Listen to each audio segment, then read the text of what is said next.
Office of Paranormal Investigations conducts serious research into ghost and haunting phenomena.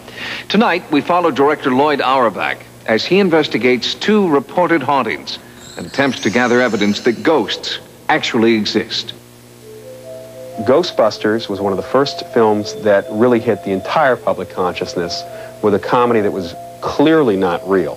We know that stuff's not real, guys. We know that there's not a marshmallow man walking down Central Park West. What do you really do? Until his death, Tony was everyone's favorite bartender at the Banta Inn near San Francisco. Locals believe his spirit haunts the restaurant still. But Tony's not a frightening, malicious ghost. His trademark is mischief. There was a fellow staring at me there. I went through the door of the kitchen, and he was gone. I saw a figure in the mirror, and I turned to look at the floor where that person should have been standing, and there was nothing there. All of a sudden, I felt this, like somebody took their finger up the back of my leg all the way up, and I turned around, there was nobody there. And after that, the guy's beer right next to me tipped over, spun around 3 times. The guy then and all of a sudden, the CDs started flipping by themselves. He just flipped a couple times. He loved Patsy Cline, and it would come on all the time. Ghosts tend to react to situations as if they were people, living and breathing people. One of the reasons is they don't know they're dead.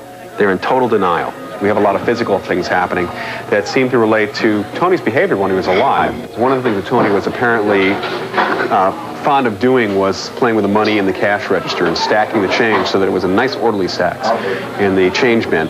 And here, when you just toss money in a change bin, obviously close the door, open it back and forth, it's not going to stack automatically. And yet they've been opening the drawer for a few years, and the change seems to be stacking by itself. You can throw it in and turn around the next second, and it's all stacked in there all nice and neat.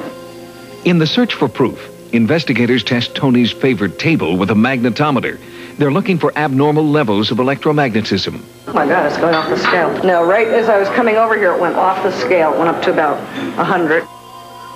Unlike other hauntings Loyd Auerbach has investigated, the people here aren't frightened. One of the bartenders told me that she had pretty much gotten a couple of guys who were very drunk out of here and come back in, and she didn't lock the door behind her, which she thought as an afterthought. It turned out to have locked itself. And according to eyewitnesses, Tony is not the only ghost that haunts the Banta Inn. From what I have been told, Margaret was an old regular in the 50s and 60s. She passed away. She died of a heart attack in the building. And that she absolutely loved the Banta Inn. She like lived down here, and that she didn't want to leave either. Margaret plays. She likes levitation. She likes throwing objects. So then came an order of hamburger, and the bartender asked him something about how he wanted it done. And at that moment, from across the room, where there was no one sitting, an ashtray picked up off the table, flew across the room, past the guy's head, and dropped down in front of the bartender. Even Loyd has experienced what seems to be Margaret's temper. The chandelier started moving by itself, and there was no way for that to have happened if the other one wasn't already moving, unless somebody rigged it, and that's the first thing we did check. In another haunting case at the Moss Beach Distillery in California, a deluge of eyewitness reports warranted more sophisticated diagnostic tools. Yeah, what we're installing are 3 different types of motion detectors: an infrared detector, a microwave detector, and an ultrasonic detector. In addition to the detection devices, Auerbach has assembled a team of psychics who will attempt to make contact with the spirits here.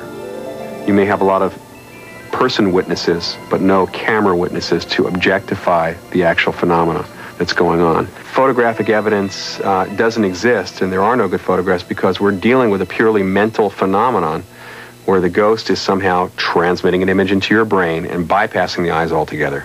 Apparently, it was built as a residence to begin with. There was a garage downstairs, and then it became a booming restaurant and a bordello, we think.